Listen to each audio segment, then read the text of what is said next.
Hello, Steve White, Steve White 89. Well, I am continuing on with my gay movie marathon, and I just did the double.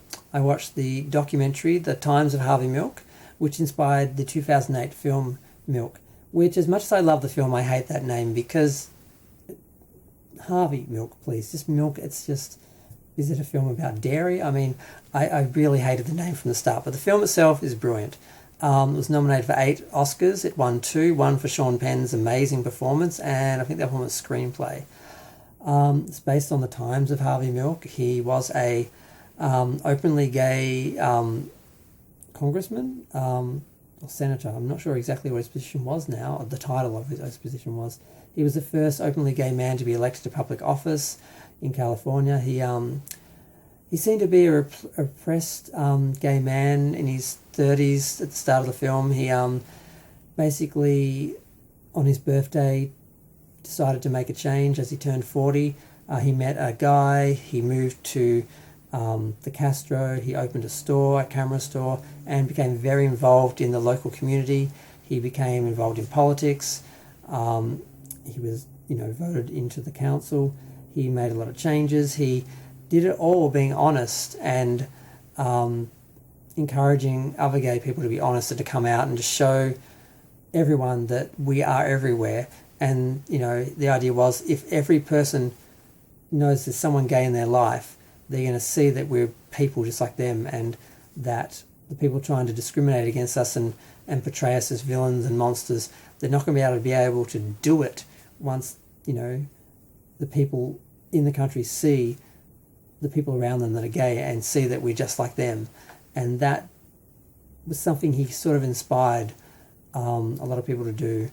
And he was really remarkable. He managed to neuter a bill that was basically designed to take away the rights of gay people.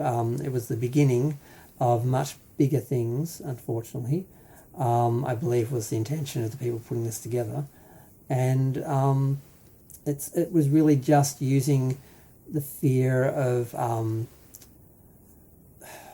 teachers in gay teachers in school. Basically, they used that, and they basically tried to create a law where gay people could be fired from any job, and even just people who support gay people could be fired from any job. And he managed to basically defeat that. And it is amazing what he managed to do. He unfortunately was assassinated in 1978, just a few years after he was, in office. He got a lot done, but he could have done so much more. He did kind of predict his death. He predicted that he would be assassinated, and he did an audio will not long before he was killed. He was killed by a fellow congressman or senator. I think he's just a council member. I really wish I had worked out his actual title before I started this review, because I sound so stupid. But I wasn't thinking about that when I was watching the film. I was just thinking, what he could have achieved if he hadn't been killed. Who would he be now? What would he have done?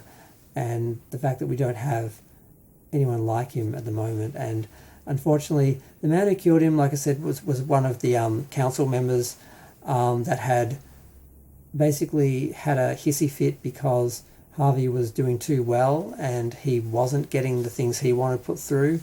So he had a hissy fit and resigned, and then he wanted his job back.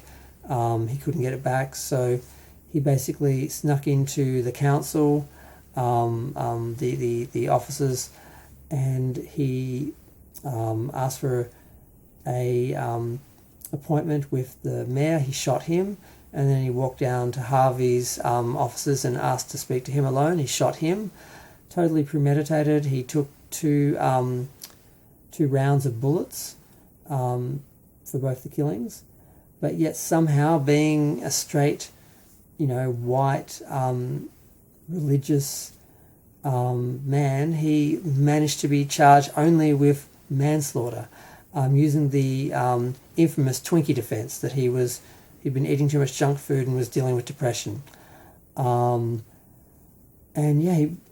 He went to jail for 5 years, but that's all he got, 5 years for killing the mayor and Harvey Milk, and that's because Harvey Milk was gay.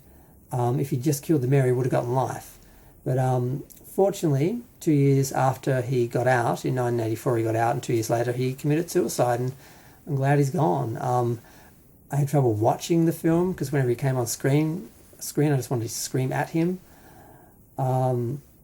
Just a sad, pathetic, petty little man who couldn't handle someone else's success and a gay man having power, so he killed him. The best part about the film was the way they shot the film. They were able to integrate a lot of real footage. So they actually had real footage of the candlelight vigil where 30,000 people marched to the council chambers or wherever his formal service was going to be. And it's just amazing what he did. And he was killed in 1978, November 27, 1978. This was the same year as the beginning of the Gay Mardi Gras, which started as a riot in Sydney. And there are a lot of things that happened in the late 70s and the early 80s. A lot of people like Harvey Milk who really changed everything for the rest of us and the life that we have and the life that I have enjoyed. And what scares me now is when I saw this 10 years ago, it was amazing, but it seemed like history. It was in the past.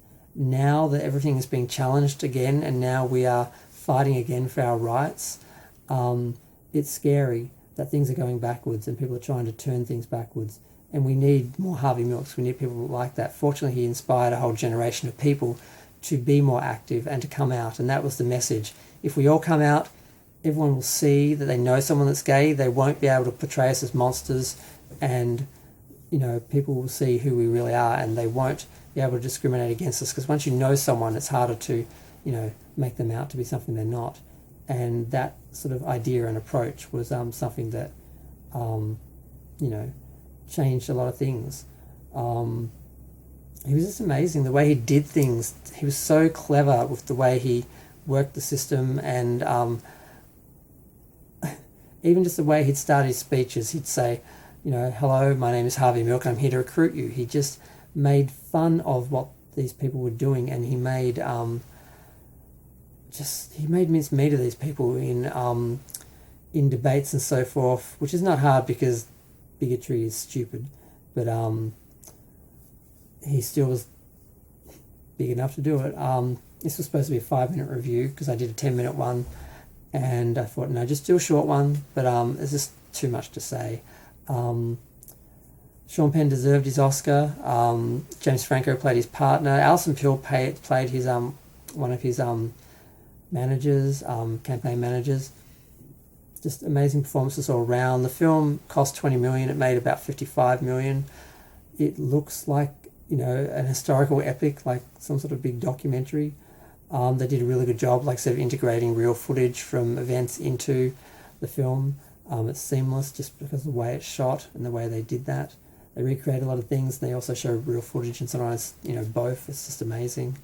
But I'm going to go. Feel free to share, like, comment, subscribe. Let me know what you think. It's a great film. If you haven't seen it, see it. If you have seen it, let me know what you think of it.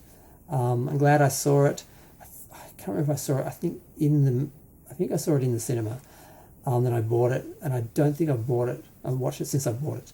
But I'm glad I watched the documentary and then the film because obviously so many things in the film made more sense knowing the actual historical context and what happened and the events and all that. So if I was you and you hadn't seen the films, I'd do the double. It's really good, but I'm really going to go. It's 9 minutes. Bye.